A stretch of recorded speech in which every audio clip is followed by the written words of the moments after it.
Para saan ba yung wish na yan? Ano bang benefits niyan? At paano naman yan ma-avail? Ayan, for today's video mga kapopo, sasagutin natin na isang katanungan na yan. Kung may benefits ba yung wish na yan or kung paano ba yan ma-avail. Pero, bago po natin umpisahan ang tutorial na to, sa mga habaguhan po sa ating channel, pakisubscribe naman po ng ating YouTube channel and click na din po ang notification bell para updated po kayo sa lahat ng video tutorial na i-upload ko about kay Popo Livestream Apps. Ito na nga mga kapopo, sasagutin na natin ang katanungan na para saan ba yung wish na yan at paano ba ma-avail ang rewards na meron dyan. Ito po mga kapopo, bibilugan po natin yung wish task ng host sa inuupuan kong panel. Okay, ako po kasi yung nasa number 2.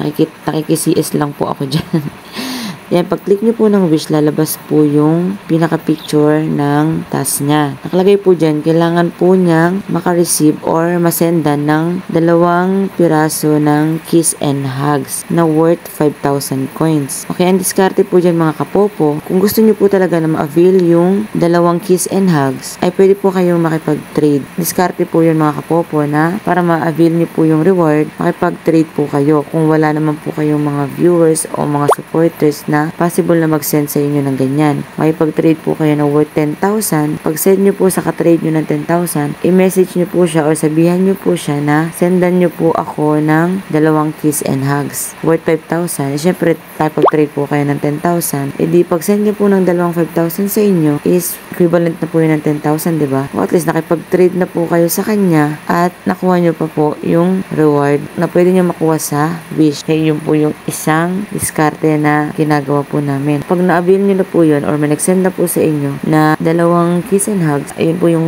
hinihingi po ng wish na galing kay Popo, ay pwede nyo na po makuha yung reward na 5,000 coin. Okay po, nagigits na po. Pag nakuha nyo na po yung 2 wish na yan, ma-receive nyo na po yung reward. At ito po, papakita ko po sa inyo, ito naman po binilugan ko, yung number in rank. Pag kinlik nyo po yan, lalabas po dyan yung mga rankings po ng mga naka-avail po ng wish. Yung mga pinakamataas, to top 1, top 2, top 3, ganun. Diyan po yun makikita. At dito naman po sa baba, yung change wish. Depende po yan sa inyo kung gusto nyo pong i-change yung wish na task ni Popo. Kasi po, di ba yung iba, may possible po kasi na nagkakaroon po sila ng wish task na sobrang mataas na hindi nila kayang i-avail, pero gusto nilang i-avail para makuha yung reward. At yung iba naman po, mabababa yung lumalabas na wish at gusto rin po nila na maging mataas po yung wish task para po mas malaki yung rewards na makuha. Pero syempre po, kailangan may bayad tulad po nito. Pag kinlik nyo po yung change wish, lalabas po dyan na kailangan nyo po mag-risk or magbayad ng 5,000 coins para po ma-change po yung wish nyo. Pero kung ayaw nyo naman po, pwedeng hindi. Tapusin nyo lang po yung 1 hour.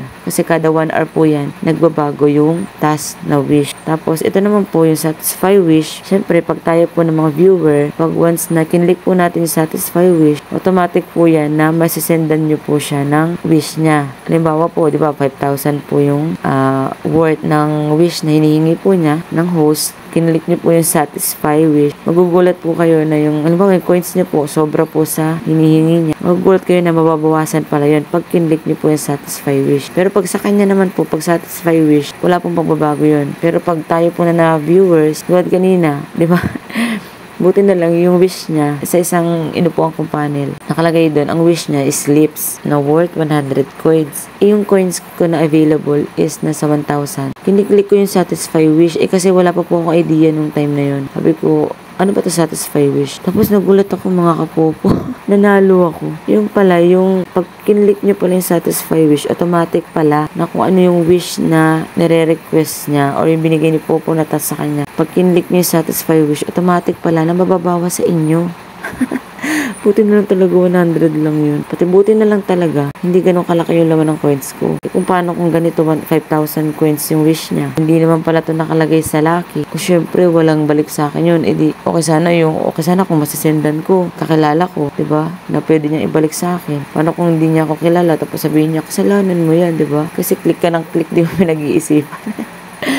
Ayun, kaya kailangan pag-aralan po natin lahat ng bawat pasikot-sikot dito sa Popo bago po tayo magpindot na magpindot. Sabi nga po nila, di ba? Think before you click. Di ba? Yun. Tapos yun nga, buti na lang nanalo ko dun sa, pagpindot ko ng satisfy wish. Sa Lucky pala yung nakalagay. Buti na lang 100 lang. O, yun na nga, di ba? Yung satisfy wish. Huwag niyo basta-basta pipindutin niya kasi pag malaki yung coins niyo, tapos pinindot niyo yan na nakikiupo lang kayo o nakikinood lang kayo sa isang panel, mababawasan talaga yung inyong coins. Okay? Ayan, sana po may naintindihan po kayo sa ating video tutorial about sa wish. Kasi po kung kukumpletuhin ko po yan or dadagdagan ko po yung explanation na to, yung tutorial na to, baka abutin na tayo ng bukas.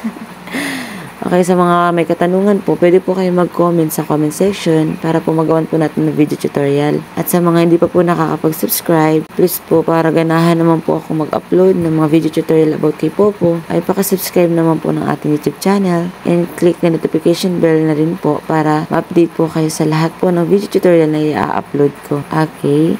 Thank you po for watching. At sa mga nag-subscribe, thank you po sa tiwala nyo. At sa mga hindi pa po nakakapag-subscribe, thank you na rin po in advance. At alam ko na po na isa-subscribe nyo po yung channel ko. Thank you. And thank you for support. Bye-bye!